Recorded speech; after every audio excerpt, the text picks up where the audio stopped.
WRF 2021. As you've noticed, we've been having very interesting conversations before we've been joining you as the rest of our attendees and participants. A warm welcome or a cold welcome, depending on which part of the world you are in, but a safe welcome to wherever you are. I'm delighted to moderate this absolutely wonderful session, and I am also interested in the history that has gotten us to this point in time. In 2002, the Mining, Minerals and Sustainable Development Project published its findings on the role of minerals in sustainable development, titled Breaking New Ground. Over the past 2 decades, we've seen progress on a number of issues, mostly from mining companies on their corporate social responsibility and behavior, but there have been some insufficiencies, particularly on the national level in regulations, on social and environmental performance, on international legal and trade instruments, and the governance and the role of countries in these areas. So in 2019, the UN Environmental Assembly requested the Executive Director to collect information on sustainable practices, identify knowledge gaps, and options for implementing strategies, an overview of the existing governance frameworks that do exist at the moment, with the idea of improving this governance as we go forward. So in today, our session, we're going to be focusing on one aspect of mineral resource governance, which is the role of governments and how they can further this agenda through international cooperation. With that in mind, it gives me immense pleasure to welcome Inger Andersen as our keynote speaker for this session. Ms. Andersen is the Undersecretary General to the United Nations and Executive Director of the United Nations Environmental Programme, headquartered in Nairobi. Over 30 years, Ms. Andersen has led work on a range of issues including agriculture, environmental management, biodiversity, climate change, infrastructure, energy, transport, water resource management, and hydrodiplomacy. It is a very, very full CV that I've tried to shorten to 3 sentences, and believe me, it was a very difficult task. Ladies and gentlemen, could you please give a virtual round of applause to welcome our keynote speaker, Inger. Thank you. Thank you so much, Masuma, and thank you very, very much also to Ghana and to the Swiss Federal Office for the Environment, to the Ghana Ministry of Environment for enabling us to have this forum, and of course to the World Resources Forum, because this is a very, very important conversations. And I was asked to speak about mineral resources governance for a Green Deal and the key role that international cooperation can play here. And it's a pleasure to see my dear friends, Isabelle and Manuel Pulgar Vidal, on this panel with me, as well as many others, distinguished speakers. Minerals and metals are really an essential component of how we are going to transition to clean energy and to a green economy. We all know that. But we have to be very careful about how we manage to extract and use these resources to ensure real opportunities for long-term sustainability. Every year, we mine over 150 billion tons of rock to produce 65 billion tons of mineral products, 72 billion tons of waste rock then, and 13 billion tons of mine tailings then are also produced. And as we get more hungry for many of these materials, we are only going to see the demand for materials and critical metals increase, and therefore also the waste products. So according to IEA, our friends at the International Energy Agency, in a scenario that meets the Paris Agreement goals, clean energy technologies, which we want to scale up, share of the total demand will rise over the next 2 decades to over 40% for copper and rare earth elements, and 60 to 70% for nickel and cobalt, and almost 90% for lithium. So we need to understand that even renewable is not without a footprint. And that demand is unavoidable. Solar voltaic plants, wind farms, electric vehicles generally require more minerals to build than, we have to accept, their fossil fuels counterparts. A typical electric car requires 6 times the mineral inputs of a conventional car, and an onshore wind plant requires 9 times more mineral resources than a gas-fired plant. So, however, as countries accelerate their efforts to transition towards clean energy, they therefore need to make sure that this increased extraction rate, which we will see, does not augment the stress placed on people and on the environment in mining locations, which many places pose environmental, social, and governance challenges. Currently, mining resource extraction plays a dominant role in the economies of 81 countries, 81. These countries account for a quarter of the global GDP and half of the world's population, and nearly 70% of those living in extreme poverty. Mining industries, therefore, have immense potential to drive growth, to support sustainable development and reduce poverty in developing countries. However, so far, the abundance of raw materials has often locked many developing countries into patterns of primary exports, constituting a barrier to long-term economic development. So what gives? What commodity-dependent developing countries have now is a 20 to 30-year window of opportunity to benefit from that green transition, as many are rich in the commodities needed for the renewables revolution that we want to see. And we have to therefore get this right. And that means that the metals and the mining industry should take advantage of the many opportunities to secure a just transition to a net zero future. And in this regard, I want to just mention three opportunities. The first, obviously, is circularity. Mining and metal companies can be front runners in the uptake of circularity, building circularity through improved product design, extended asset life, reuse, manufacturing, recycling, and development of markets for secondary resources can deliver very tangible commercial and environmental gains, which largely today remains untapped. But there's also the need to reduce the actual footprint of the sector. The extractive sector is directly responsible for the largest share of material extraction globally. Around 74% of raw materials used in 2015 was linked to mining and quarrying alone. Multiple initiatives are focused on global and regional opportunities and circularity, including the African Circular Economy Alliance, which we're very pleased exists and is taking a front row action in this regard. And they concentrate on low emission and climate resilience development model that emphasizes green innovation and job creation. Its twin sister, the Latin American and Caribbean Circular Economy Coalition, as well as, of course, the Global Alliance on Circular Economy and Resource Efficiency, both launched just this year, 2021 in February, are working in the same space. So my first point is here, let's nail it on circularity. But my second point is the green finance. Investors and financiers are increasingly looking to invest in companies committed to sustainability. And we're seeing this through, for example, the initiatives like the UN Environment Program's Financial Initiative Principle for Responsible Investment, and the process towards the development of global industry standards on tailings management. So mining companies should take advantage of this climate of transparency and disclosure, which would reward those who are able to prove their ESG performance and track their sustainable supply chains. We at UNEP have been working with the finance industry for many years with the UNEP Finance Initiative, which has established some of the most important sustainability-oriented frameworks within the finance sector.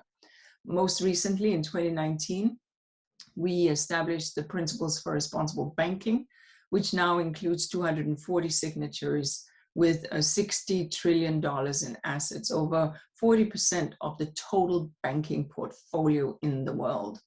But there are many other initiatives looking at specific aspects of sustainability in this sector. But we do have a problem.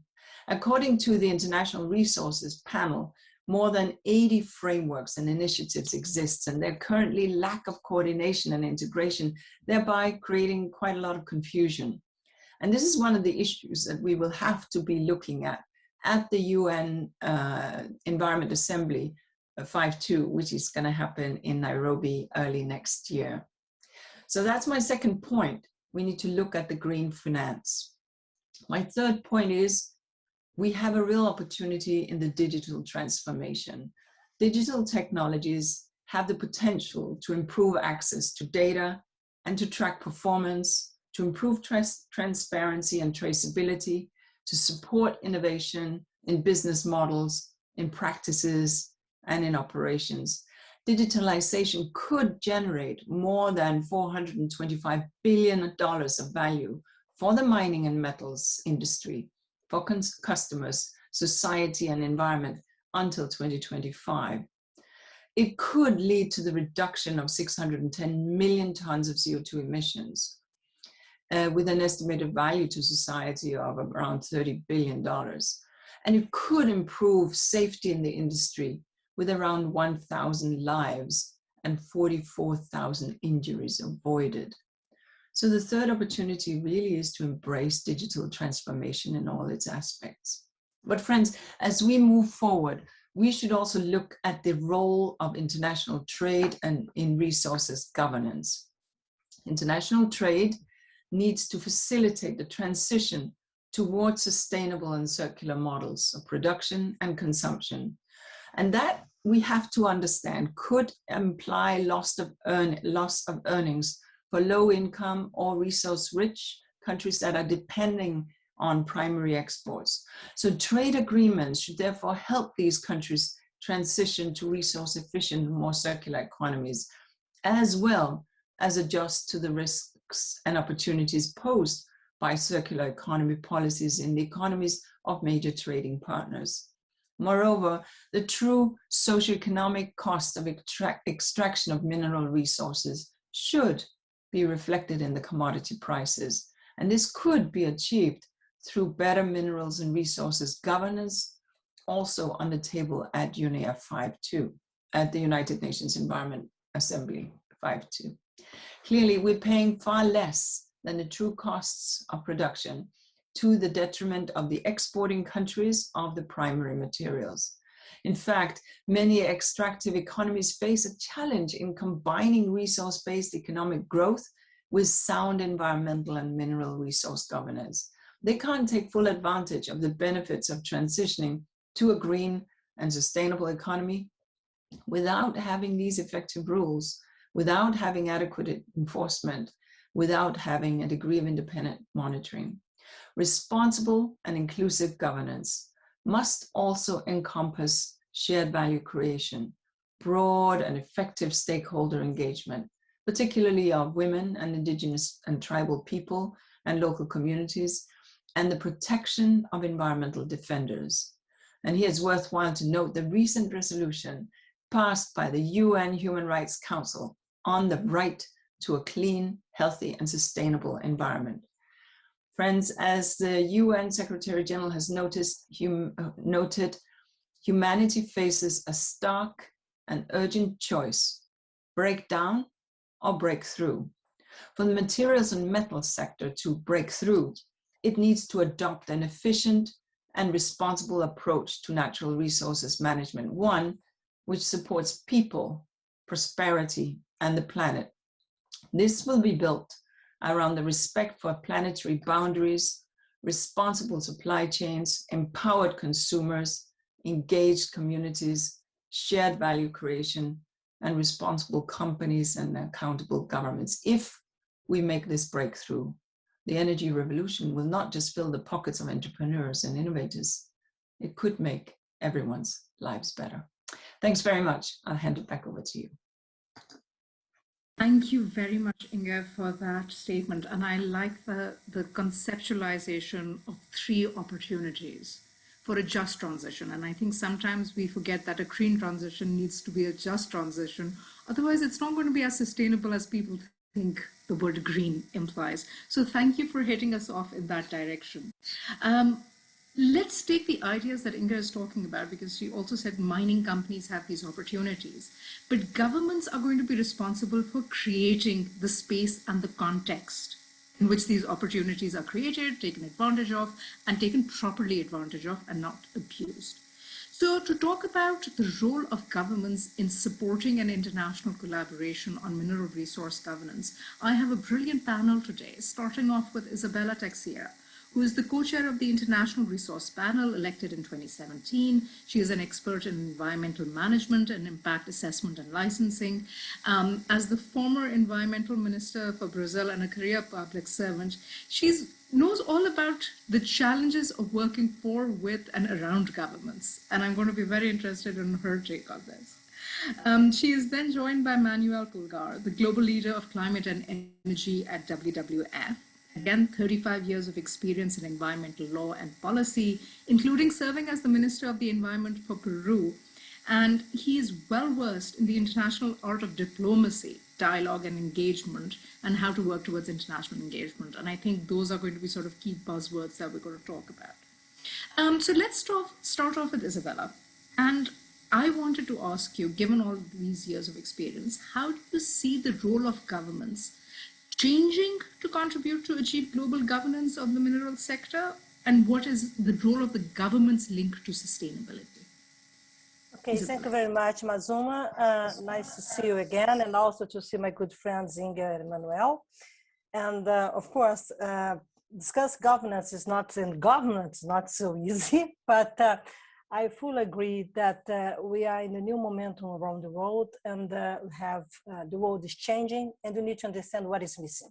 It's very important to play and consider national reality, but also to address global solutions. It's important to have this ambition and governments to address global solutions, not only based on the national interests. My feeling is that we need to understand that the role of the government is more to regulate. This is the first thing, okay? We need to push and to understand better what leadership means, what are the demands to leadership consider government's role, and how we can go into this world considering other players like NGOs and private sector.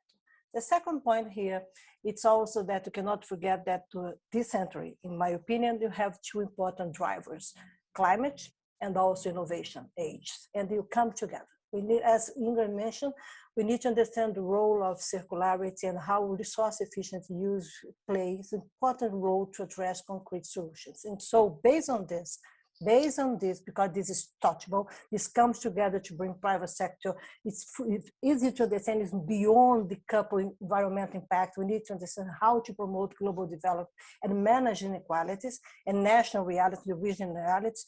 I do believe that to have two considered mineral sector, two important tracks that must be observed, consider the diversity of players and the climate driver, and the challenge of short and long-term perspective. This is another point.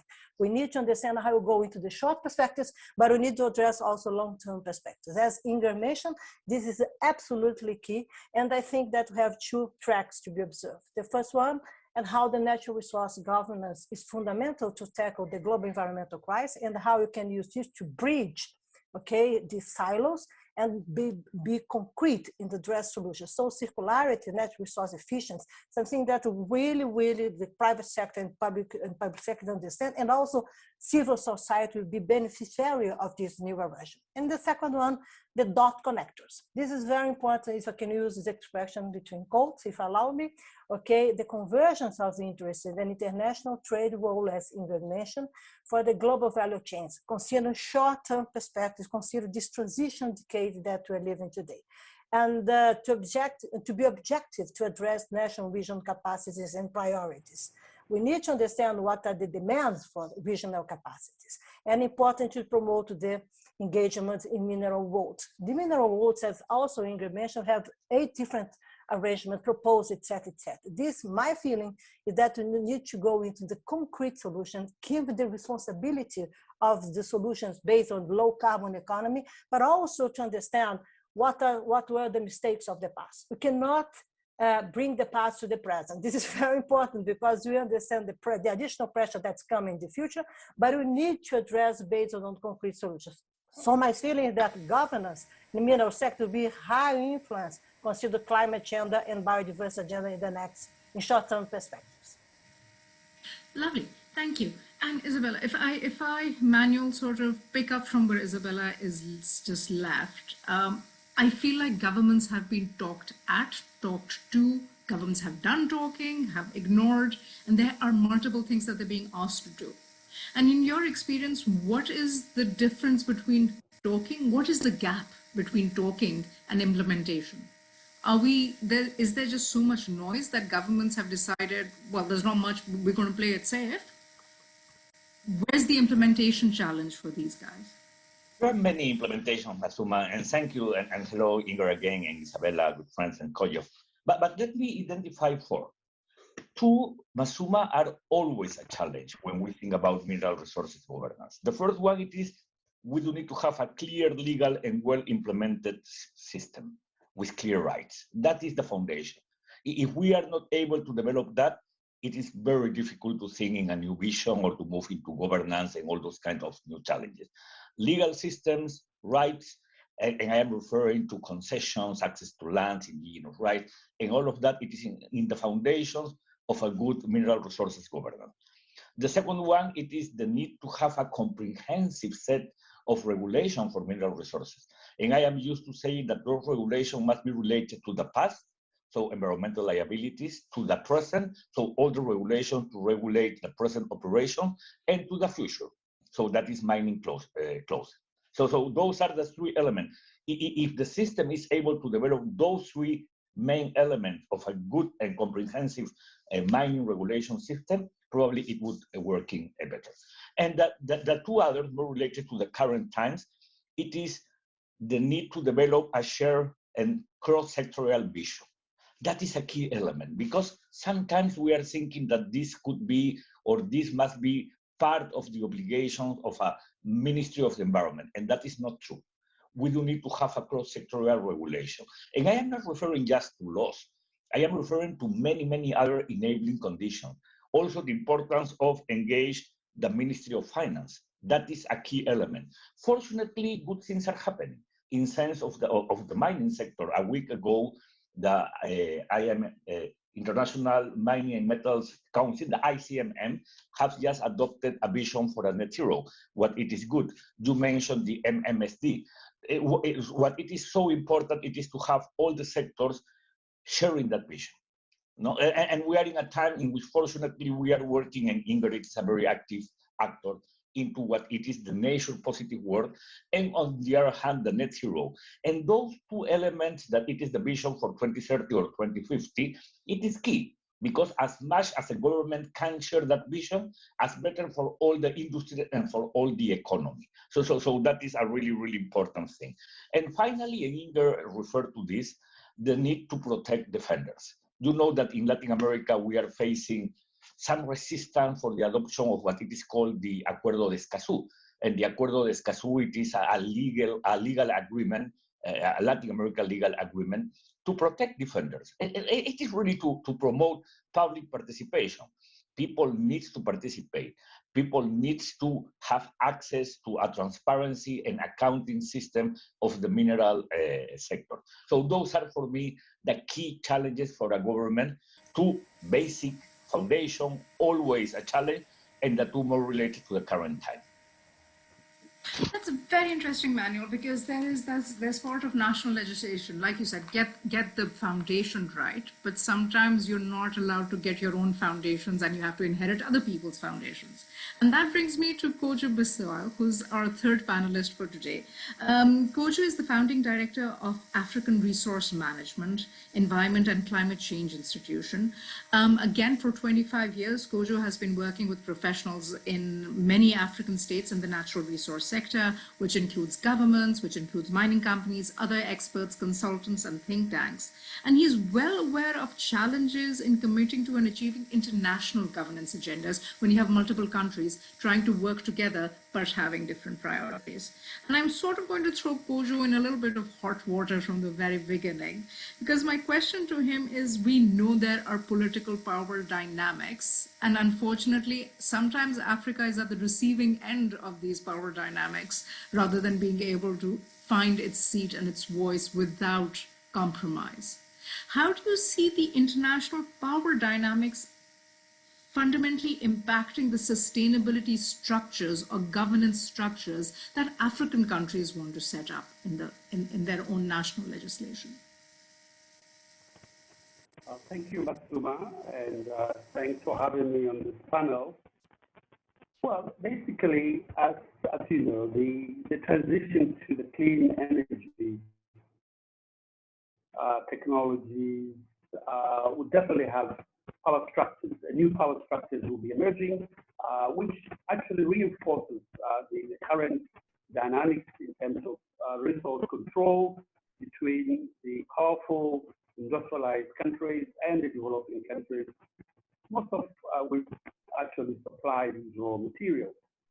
So although, of course, this time the dynamics could be quite different because the sources of renewable energy are predominantly, well, I would say abundant everywhere. So the issue of the primary inputs or the raw materials into critical, the clean energy technology, basically it's not limited alone to developing countries. But again, the elements of minerals, in terms of mineral governance, the issues were made relatively the same. Africa, for the last, I would say, 2 decades, has been shaping for itself a new governance framework to which it can harness the potential of its raw materials to industrialize its economies, to lift up its populations from poverty, and in a very sustainable way. And this has been found primarily in the African mining vision. Obviously, at the time of the formulation of the African mining vision, the climate change agenda was not as critical as it is today. So the dynamics are changing. There are new sort of configurations in terms of which countries are dominating the clean energy technologies for this transition. And we know primarily this is dominated by countries like China, increasingly the European Union countries, as well as possibly the United States. Now, there are implications for African countries of this new power dynamic. China has assumed dominance primarily through industrial policies, and we all know that as an early mover, if you like, in this whole supply chains in the raw materials or the intermediate supply chains for the energy technology, China was an early mover and used industrial policy to basically push this agenda to the extent that globally the supply chain of critical raw materials is predominantly dominated by China. But that does not mean that Africa or Latin America cannot participate equally. As I mentioned, the African mining vision was premised on the fact that Africa needed to add value to its mineral resources. And basically, at the upstream level, there was a need to move mineral processing, value addition, even downstream in terms of final products and so on. But I think that in the current configuration, the climate change agenda provides a unique opportunity for Africa to realize this agenda of using mineral resources industrialized. Why do I say that? I say that because the whole climate agenda is premised on greenhouse gas emissions and to reduce that through mitigation policies and so on. Now, if you take, for example, the EU border tax adjustment for on climate, taxes on minerals that will come to the EU community, that could provide an incentive, for example, for companies to set up, processing and value-adding sort of stages of the mineral in those countries, which is closer to where the raw materials are found. The same applies in terms of,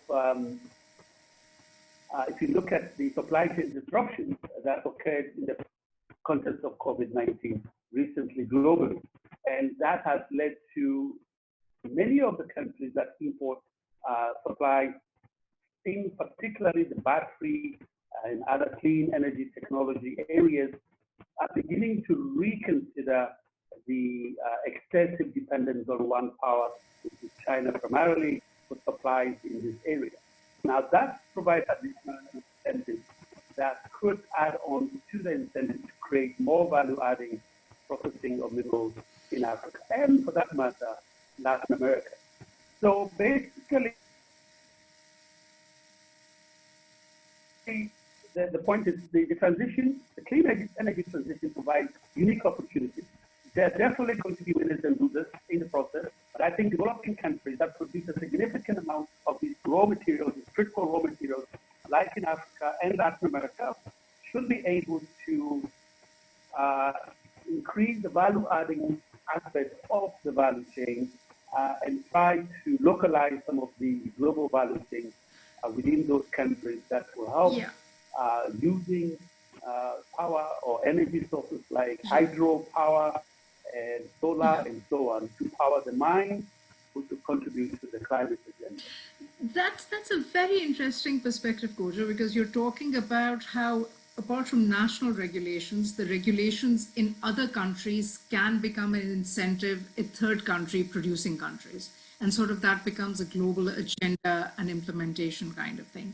I'm going to spin this back to Isabella for a moment, because I would like to understand, what is the role of governments? Is it to set the agenda and then go away and implement it in their own countries? Or is an international agenda have to be coupled with international implementation as a core mechanism of actually getting this past the post kind of approach? So do you think governments, is it just agenda setting and then go away to your own backyard? Or do governments, given the global world we live in, have also taken on unwittingly the responsibility of implementing this in other countries?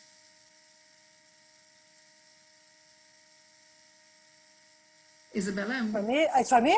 Okay, I'm sorry. Yes, sorry. I'm sorry. Okay. My apologies. Sorry. Okay, this is a good question. I think that how I can answer this. Both ones, if you go into pragmatic approach. Why I mention this? Because look, national governments in the huge countries like my country in Brazil, okay, it's not only national, it's also should influence regionally. Okay, we need to understand the role of countries' producers to influence regionally a new way to not only to produce, but to trade and also to promote development, because minerals is key. Minerals, they are key for they underpin the national development. This is very important to understand. But the other side of the coin, that you know also, that the value chain domain in minerals, not necessarily, the value chain domain is not necessarily is in the country's producers. Okay, that's also very important to understand the role of international trade, and also how the value chain players address power, okay, to stimulate or to block regional and national governance. This is something sometimes tricky to understand, but this is the reality, as Manuel mentioned, that to have regulatory arrangement, the power of law nationally, but not necessarily how this power of the law nationally dialogue with international law, and also when it comes together. That's why my feeling is that we need to understand better what is the new decision-making international process that are coming, okay, that should influence nationally and regionally.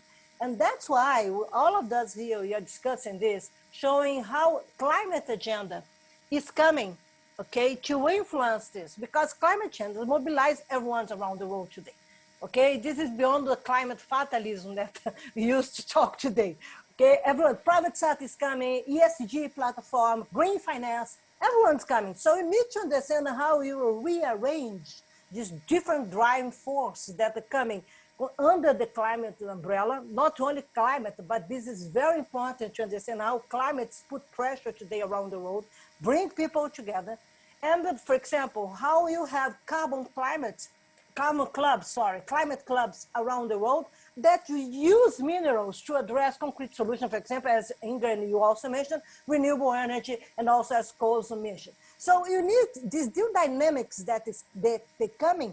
This will influence what you say. This is national, this is international, this is mixed. And you need to know more how indeed would you like to be part of this new international momentum, considering our role as a national producers, minerals producers, and also our ambition to address climate change, and our ambition to be part of the global solution, consider climate and also markets, value supply chains, etc., etc. So this is something I like to put this as a new way to understand how to connect things and to understand the new roles that will emerge, consider this transition decade that we're living today.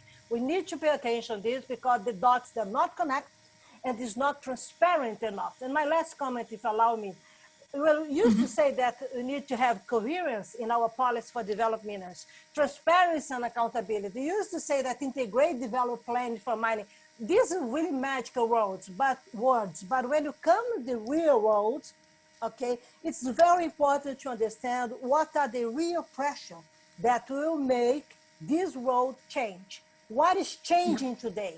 And this is for me the huge opportunity for mineral sector to go into there and to understand nationally and regionally how we can come together with private sector and be innovative, and also, as Manuel highlighted, to understand the local reality. This is very important, okay? If not, still we have these gaps, and we are not able to come together. And you need to come together to address global crisis.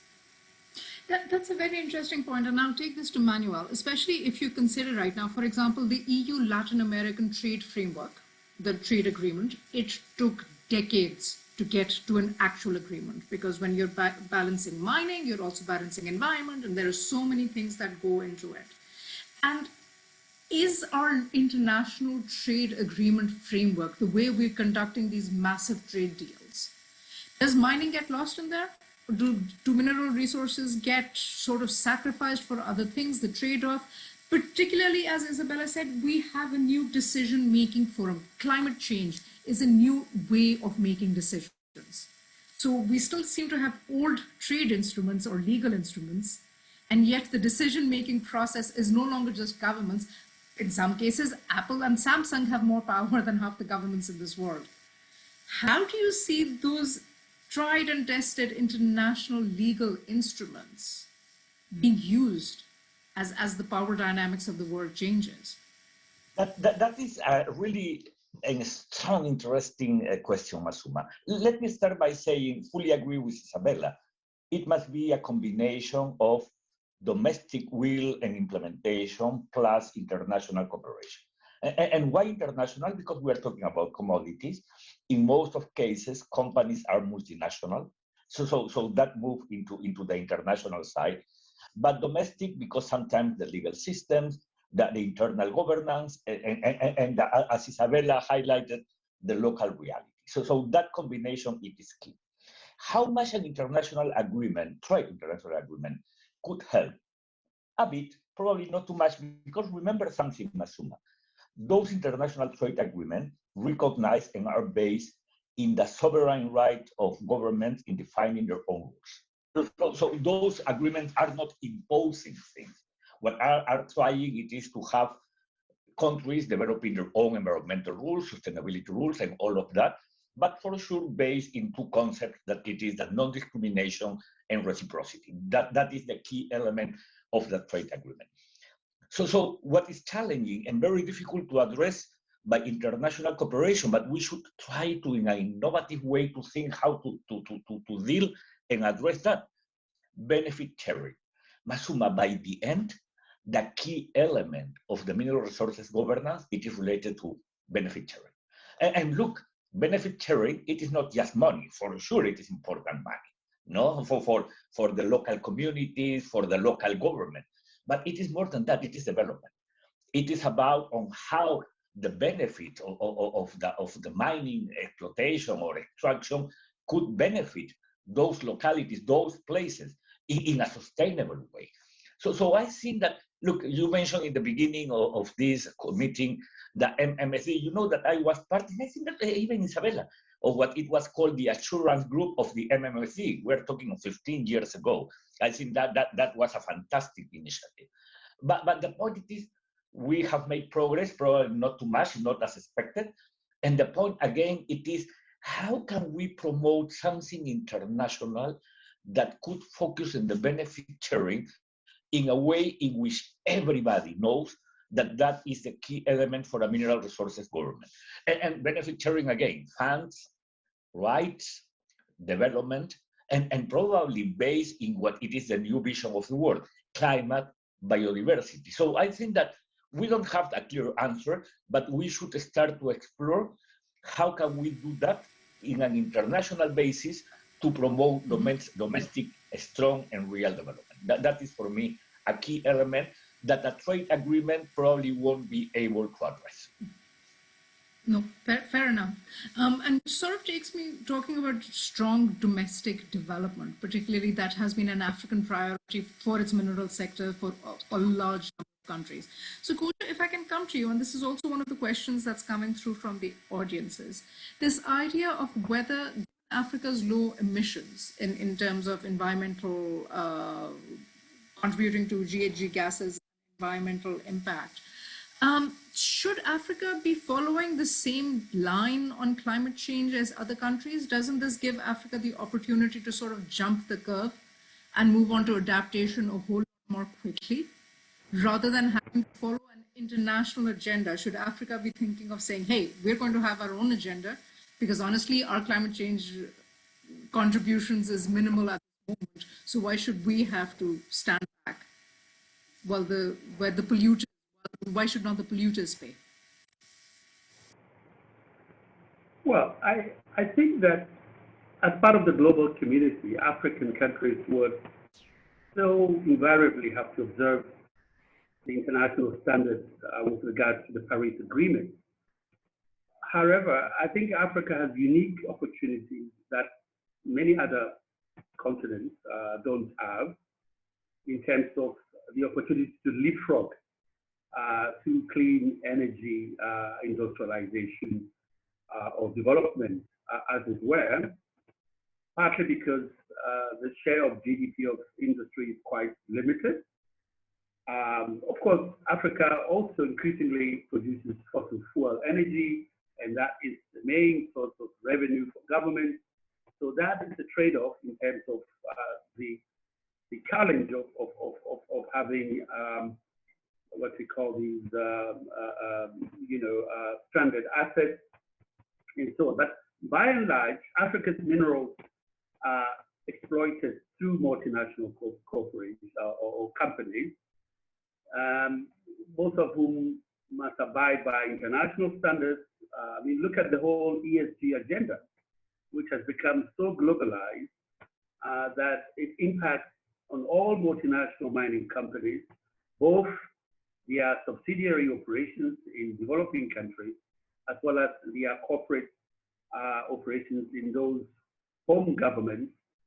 And of course, investors are located in those home government locations, which put pressure on their operations overseas. So there is an intricate, complex relationship, and Africa cannot escape that. But I go back to the opportunities that the climate agenda provides for Africa. Africa's potential for hydropower to power its industrialization, including its mines, is almost limitless. I mean, there's a whole, the Congo River, the whole Inger Dam can power almost the entire continent's industry and even export surplus energy to Europe and other places.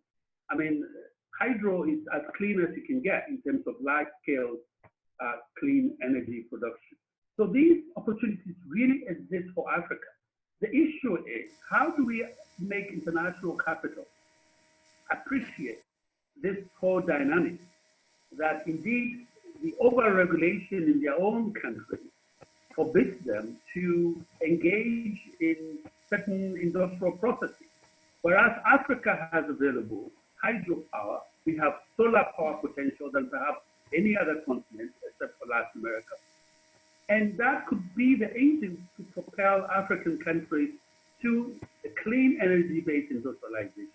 So it's not rocket science at all. It is a matter of political will. The African mining vision, as I have mentioned, provides all the pillars for mineral-based industrialization. to add the dimension of climate change mitigation and adaptation principles to the African mining vision is not difficult at all. And the African Union and other regional organizations must take up the challenge to use this opportunity to leapfrog into a clean energy industrialization. Absolutely. Kojo, you used the phrase that I've been hearing. I mean, compared to my panelists, I haven't spent enough time in the field, but we have always heard the phrase pick up the challenge. That we've been saying that word. We've been saying that word for 30, 40 years now. I have the challenge of having to wrap up this panel within time as we were allocated, because this conversation could keep getting more and more interesting. I'm going to get my panelists to do final statements for us now.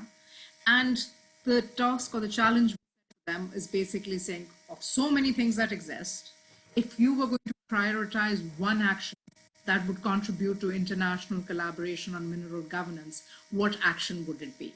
Since we've done it this way for the whole panel, Isabella, can I start with you first, please? Yes, of course. I would go deep into a new way to have a regional cooperation, a green South-South cooperation between Latin American and African countries, considering circularity and mining development. For me, it's absolutely key. We understand our local needs. We need to learn with common language, because our realities consider development challenges. Really it's easier to come together than to talk with other countries around the world. So my feeling is a big challenge. The Green Global South come together, Latin American and African countries, to understand how an innovative platform on mining sector will be provocative and innovative to address concrete solutions, not only regionally, but also global governance. Thank you. Excellent. Manuel, you get to go second. Yeah, sure. Simple and straight.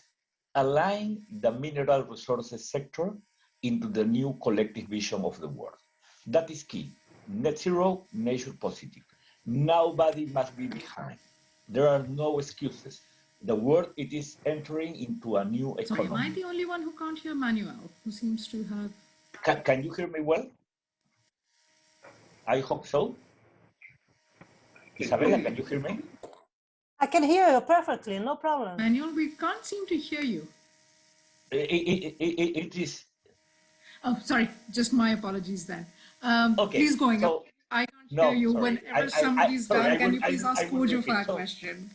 So align the mineral resources sector into the new collective vision. Nobody must be behind, and there are no excuses. Look, Masuma, the world, it is entering into a new economy, an economy that it is based in new considerations, climate and biodiversity. And the mining sector, the mineral resources sector, has a strong responsibility to be a key actor in that new vision. That is, for me, the big challenge, and we must push the mineral resources sector to be part of that. Thank you. I am so sorry I did not get to hear half of it. Apparently, it was my fault for pressing the mute button on my laptop. I so apologize. No problem. Then listen to the directions later on. One would assume after 2 years of Zoom calls, I would know how to do this. Apparently not. Okay, Kojo, final word. Given that you've worked with both mining companies and governments, what would you like to see? Thank you, Masuma. I think I will follow suit with Isabella and Manuel about the need for common language, common understanding of the conceptual framework. Because at the end of the day, the existential question of climate change, which is a complete game changer for mineral resource governance globally, requires that we all speak from the same hymn sheet. We must be able to understand the interests. We must align the language in terms of how we understand what the benefits, the negative externalities, which must be shared among countries, both the global south and the global north, and the positive outcomes of mineral, clean energy technology for the global economy. So all the actors along the value chain, investors at the very upstream, have become quite active. The ESG agenda at the end of the day is about development. I mean, the private sector, I mean, the capital markets want to call it ESG, but the understanding is that at the end of the day, mining must contribute to sustainable development. We in the development community must also understand this whole private sector language. At the end of the day, there is a convergence of interest because of the imperative of climate change and how can all the actors, whether the regulators, the corporates, the investors, all of us must align our language and our understanding to avoid conflicting visions, strategies, policies, and legal frameworks, which often work at cross purposes within the global governance framework.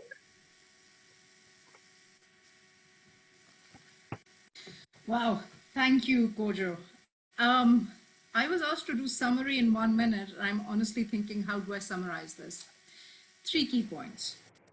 You still need to get your regional foundation right, whether it's at the regional level, local level, national level, your laws and regulations need to make sense there. That's first and foremost duty of governments for governance. But a second interesting layer of, as the global decision-making matrix changes, governments have to know that their regulations have impacts on other countries. So those regulations are no longer national impact only. They will, through global value chains, impact regulations and governance in other areas. Now, as Kojo mentioned, that can be an incentive. And in other cases, it can be a problem. But to promote an international cooperation agenda on mineral resource governance, governments need to think not just about themselves, but the wider impact that their regulations and governance will have others, either through trade impacts, through home countries, through mining companies, through headquarters. The reach of government regulation is much wider than it used to be 20 years ago. And I think that's a wonderful moment, and I hope that is of some valuable input to UNEP 5.2. The idea that it's not just you, it's everybody else, which is what climate change is really about. So on that, please join me in thanking my wonderful panel, and I apologize for interrupting my own panelists. I don't think that's been done yet. Had a good conversation, and I hope our attendees found this useful. Thank you very much. And Thank you very much, Masuma. Don't Thank forget, you, Masuma. be together. Nice to see you, Isabella. See you soon. Nice to see you, my friend. Kojo also, thank you very much. And don't forget, be together, okay? Always be together. Sure. Okay, thank you very much. Thank you. Bye. Thank you very much. Thank you. Bye-bye. Bye.